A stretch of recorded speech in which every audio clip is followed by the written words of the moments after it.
I hope everybody's doing good. I'm sorry for the delay. मुझे पता है कि I think there's been a 1 month or a 3 month delay between my second electrolysis video and my this electrolysis video, and that's because I was giving math CAIEs and I was really caught up with that. So hopefully in this video we're gonna get back with everything and whatnot. तो पिछली video में हमने basically पिछली दो videos में हमने basically electrolytic cell समझे थे और हमने फ्लो ऑफ चार्जेस समझा था कि इलेक्ट्रोलिटिक सेल्स के अंदर जो हैं वो चार्जेस किस तरह फ्लो करते हैं। चार्जेस से मेरा मतलब इलेक्ट्रॉन्स किस तरह फ्लो करते हैं, आयंस के बीच क्या होता है, वो सारी चीज़ें।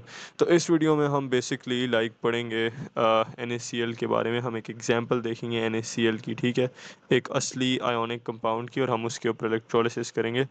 वेट में अपना ये स्क्रीन ठीक कर लूँ, एक सेकेंड।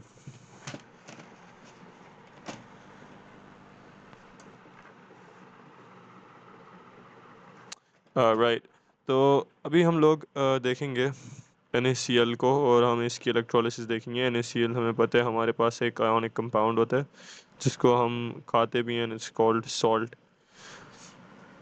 अच्छा, अब इसके साथ क्या हो रहा होता है, तो हमने क्या किया, हमने बेसिकली NaCl लिया, ठीक है। हमने NaCl लिया जो हमारा कॉमन सॉल्ट होता है या जो हमारा नमक होता है।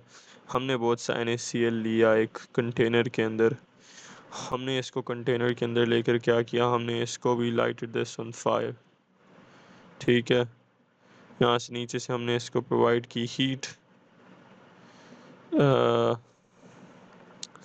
ठीक है, हीट प्रोवाइड की। क्या होएगा, ऑब्वियसली ये सॉलिड है, ये मेल्ट होकर लिक्विड बन जाएगा। तो अब हमारे पास ये आ गया हमारी लिक्विड स्टेट के अंदर, ठीक है। दिस इज़ हमारी लिक्विड स्टेट, यानी इसको हम कहते हैं हमारी मोल्टन स्टेट। और मोल्टन किस लिए कहते हैं, क्योंकि मोल्टन कहते हैं मेल्ट हुआ हुआ। तो ये अब हमारे पास आ गया हमारी मोल्टन स्टेट के अंदर, ठीक है। अब इसमें से ज़रा हमने पढ़ा था कि ionic compound is the decomposition of ionic compounds. तो हम जो है इसमें से डिकम्पोज करके सोडियम और क्लोरीन को अलग-अलग करना चाहेंगे, ठीक है। लेट्स सेट अप और इलेक्ट्रोलिटिक सेल। तो हमारे पास क्या होता है, मैं बैटरी का सिंबल यूज़ करूँगा, पूरी बैटरी नहीं ड्रॉ करूँगा। There is a positive symbol, there is a negative symbol, ठीक है। वायर्स से हमने जॉइन कर दिए हमारे इलेक्ट्रोड्स, ये हमारे दो इलेक्ट्रोड्स आ गए, ठीक है। Ones gonna be positive, the other ones gonna be negative.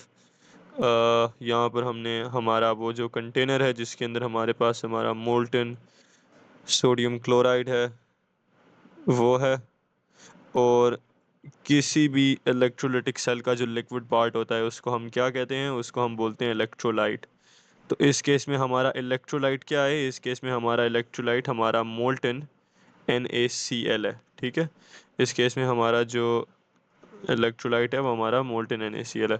अच्छा, अब होएगा क्या इसके अंदर की स्टोरी को समझते हैं। तो लास्ट वीडियोस में हमने कुछ चीज़ें पढ़ी थी और हमने इलेक्ट्रॉन का फ़्लो और वो सब कुछ समझा था। तो अब हमें पता है कि इस बेसिकली मोल्टन चीज़ के अंदर हमारे पास दो आयन्स होंगे, एक Na पॉजिटिव, एक Cl नेगेटिव। तो अब ये हमें पता है कि ये Na पॉजिटिव जो है और ये जो Cl नेगेटिव है, ये क्या बनेंगे, ये हमारे पास एटम्स बनेंगे, ठीक है। तो ये क्लोरीन एटम बनेगा, ये सोडियम एटम बनेगा। तो ये चीज़ हमने देखी थी कि जो आयंस होते हैं वो बेसिकली इलेक्ट्रॉन्स एक्सचेंज करके, मतलब इलेक्ट्रॉन्स ले या देकर जो है वो एटम्स बन जाते हैं। तो उसकी स्टोरी जो है ना वो अभी हम NaCl के लिए समझेंगे। तो हमें पता है इस इलेक्ट्रोलाइट के अंदर हमारे पास ये वाले दो आयंस हैं, ठीक है। तो अब हमारे पास क्या होएगा, हमारे पास होएगा ये कि अगर मैं इस इलेक्ट्रोड को जूम इन करके साइड पर बना लूँ, तो ये हमारे पास पॉजिटिव इलेक्ट्रोड है। और पॉजिटिव इलेक्ट्रोड जो होता है वो क्या करता है, वो नेगेटिव चीज़ को अट्रैक्ट करता है। नेगेटिव चीज़ का क्या नाम होता है, नेगेटिव चीज़ का नाम होता है एनायन।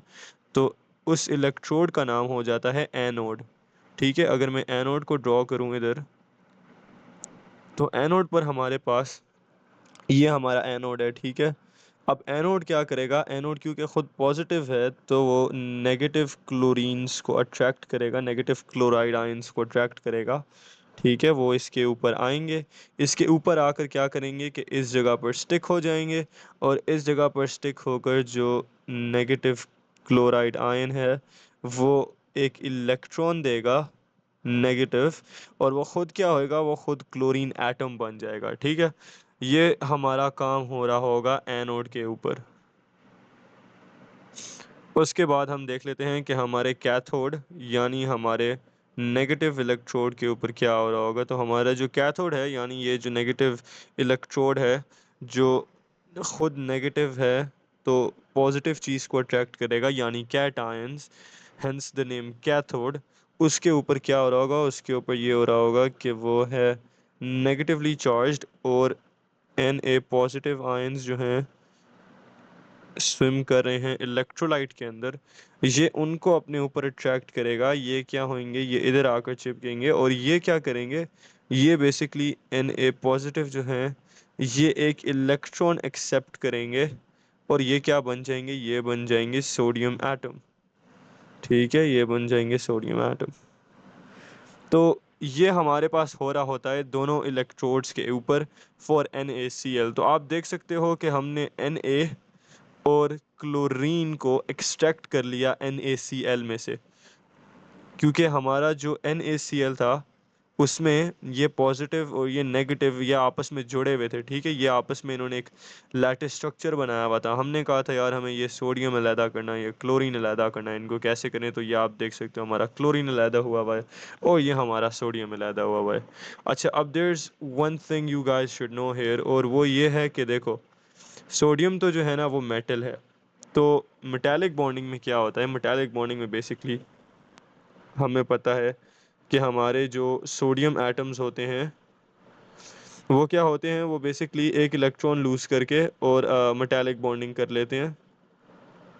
तो हम लोग इसीलिए उनको क्या करते हैं, हम उनको Mg या Na या Fe या Cu या फिर Zn के फॉर्म में लिख लेते हैं। वो डायटोमिक मॉलिक्यूल्स नहीं बनाते, वो किसी और अपने जैसे के साथ इलेक्ट्रॉन्स शेयर नहीं करते, यानी सोडियम किसी और सोडियम के साथ इलेक्ट्रॉन्स शेयर करके Na2 नहीं बनाएगा।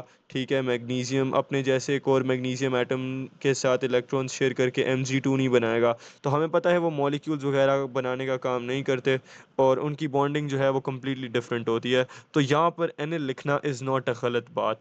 ठीक है, अब वही सिनेरियो अगर हम देखें क्लोरीन के साथ, तो क्लोरीन लिखना एक गलत बात है। वो इसलिए क्योंकि देखो हमारे पास जो क्लोराइड आयन है ना वो बन जाता है क्लोरीन एटम।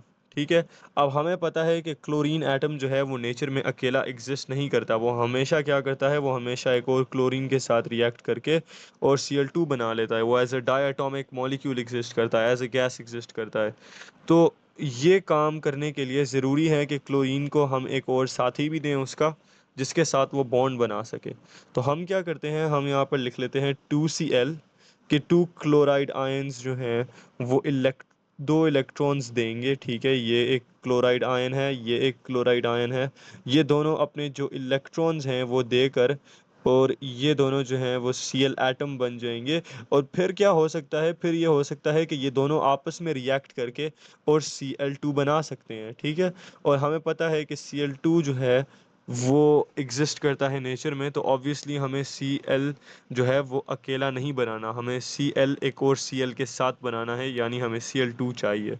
तो हम क्या करते हैं, हम बेसिकली यहाँ पर 2Cl लगा देते हैं इस जगह पर, और फिर उसके लिहाज से यहाँ पर इक्वेशन बैलेंस कर लेते हैं राइट हैंड साइड के ऊपर।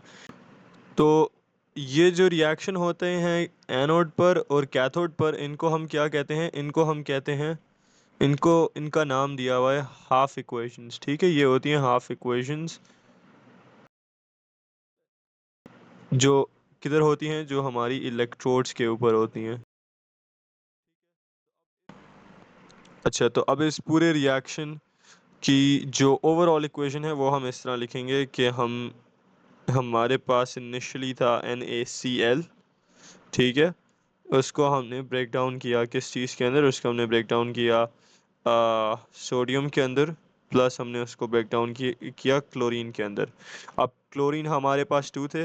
अब सारा काम इक्वेशन बैलेंसिंग का है। क्लोरीन हमारे पास 2 थे तो इस साइड पर हम 2 कर देंगे और फिर सोडियम के साथ हम 2 लगा देंगे।